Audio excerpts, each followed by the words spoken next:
stress can definitely act as a toxin and have a negative impact on the body, but that doesn't mean we're supposed to have a stress-free life. And yeah, speaking of stress, look at all the snow we got. It's crazy. Hey, I'm Dr. Patty Barch. I'm a traditional naturopath, founder and owner of Naturally Unbridled Wellness and naturallyunbridled.com, where we focus on wellness solutions, not disease management. This is Down the Road with Dr. Patty. This is not medical advice. It's for entertainment purposes only. Nothing I say is true. Don't listen to me. So a while back, somebody had asked me to, God, the driveway's noisy. The road's really bad. I'll have to shut off the video, but I think it should be okay. A while back, somebody had asked me to talk about the role of stress on health. And I was like, oh yeah, good idea. I've touched on that here and there, in different videos, which by the way, I'm now well over 300 videos. But I wanted to kind of circle back, and it's the type of conversation that I think we need to have somewhat regularly, just as a reminder and as, a community, to talk about how we are all here to get through this human experience together. So we've talked about stress in the past, how there's physical stress like pain or hunger, there's emotional stress, family, work, politics, social media, and there's chemical stress, toxins and even things like caffeine, to a certain degree. Like, I think that a certain level of caffeine may have some benefits, but that obviously too much caffeine, like too much of anything, can have detrimental effects. So I think for the sake of this video, I'm going to leave out the natural chemical stress, and I'm going to leave out physical stress like pain and hunger, or even lack of sleep, which is definitely a big physical stressor. But I wanted to talk about emotional stress. And it's kind of interesting because I'm a Gen Xer, born in 1970, grew up in the 70s and 80s, and then started teaching in the early 2000s. So I did my student teaching in the 90s, but then had other careers for years before I went back and was a full-time teacher starting, I don't know, like 2001-ish. That sounds about right. Wow, this road's not awesome. Anyway, I think I was fortunate in that I was of a generation that preceded the pharmaceutical treatment of life. And I'm real thankful for that at this point, because puberty was freaking hard for me. And I keep trying to be mindful of that as I'm at the opposite end of my reproductive years, and like keeping in mind, like, oh yeah, Patty, you did not do well in puberty at all. And so being mindful of that as someone at the other end of the hormonal spectrum, and now feeling more empowered to embrace that and to naturally support my body through those transitions. Because when I look back at what I went through at 12, 13, 14 years old, and I mean, once I got beyond that, really like 15, 16, 17, I was really good and balanced and happy. But in those early puberty years, I was a shit show. And I didn't even like myself. And I can tell you right now that I clearly remember kind of having this little breakdown and deciding at that point that I didn't think I wanted kids, because 12-year-old Patty was not worth it.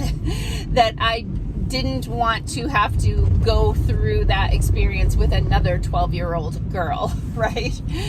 But I say that because now, sadly, what would happen with that kind of emotional challenge, which was just trying to adjust to hormones and the coming of age. I will say the snow is beautiful. You don't see what I see, but the trees are just coated with snow and the sun is shining. It's really pretty. And that'll be enough of that, because it can all just melt and go away, and then we'll get to deal with mud, which will be disgusting for a few weeks.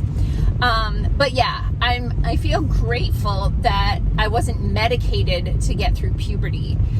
Knowing what I know now and still having plenty to learn about the detrimental effects of psychotropic drugs, I'm really thankful that I got in under the wire there, because not that much longer after that, when I started doing my when I started teaching full time in the early 2000s, and I taught high school and I loved teaching high school, but having very candid conversations with students who had been and were being medicated for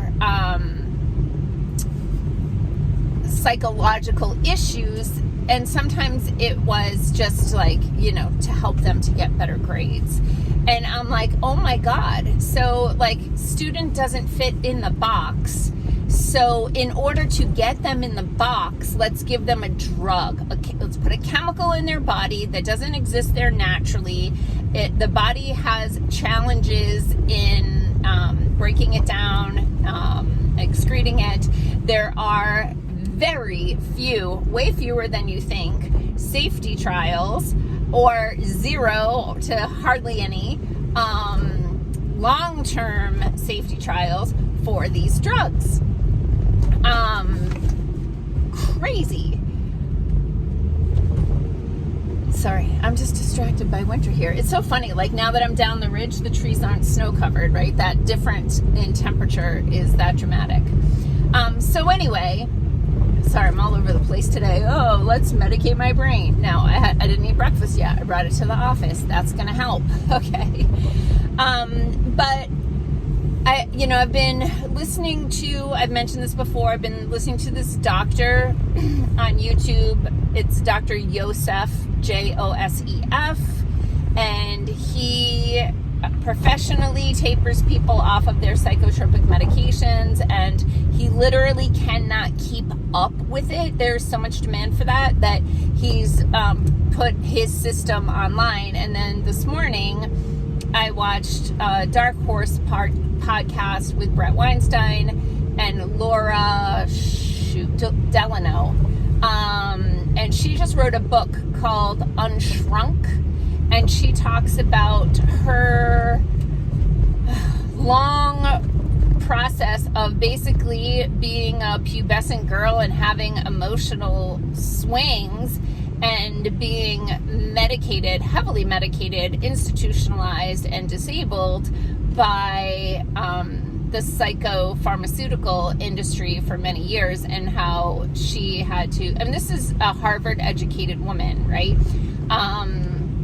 And how she had to get off of those medications that were actually doing her more harm than good, and now how she's created an organization to help other people to do the same. So I kind of was reflecting back on wow, maybe there were a kid or two that I was in school with that was on Ritalin. That was kind of the drug at that time, but I didn't know for sure anyone that was on Ritalin. I'd barely heard of it, I would say. But also I want to take into consideration the trend in everything that isn't perfect needs a chemical compound applied to it.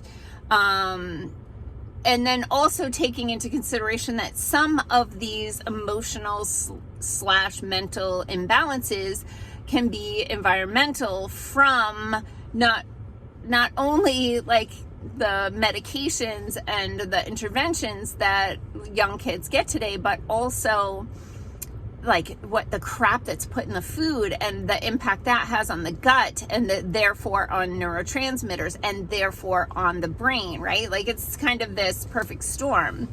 But the point I wanted to make today is that we are not supposed to have a struggle-less life. We are supposed to learn resilience. And I think maybe because we Gen Xers were so freaking feral that a lot of Gen Xers who had children hyper sheltered them from challenges, and therefore these kids that have now become adults are lacking resilience. They cannot recognize a struggle, formulate a strategy, test that strategy to see if they have success, or if it didn't work, and then reformulate and then try again, and then finally figure out a solution, and then celebrate that you've accomplished that and then relieved that piece of stress from your life in one way or another, but also taking pride in the resilience and the stick-to-itiveness and all the things that are part of the way a human grows and becomes more confident and capable in the world. So just some food for thought. I'd love to hear your thoughts on the situation. And, thankfully, I think more people are becoming more and more aware that a pill for every ill is effed up, and that we need to actually address the underlying issues, whether it be physiological, gut microbiome, nutrition, etc., or social, in that we haven't prepared a generation of humans to function in the world, and how can we fix that? Share your thoughts. Peace out, peeps. Have a healthy day. Make healthy choices.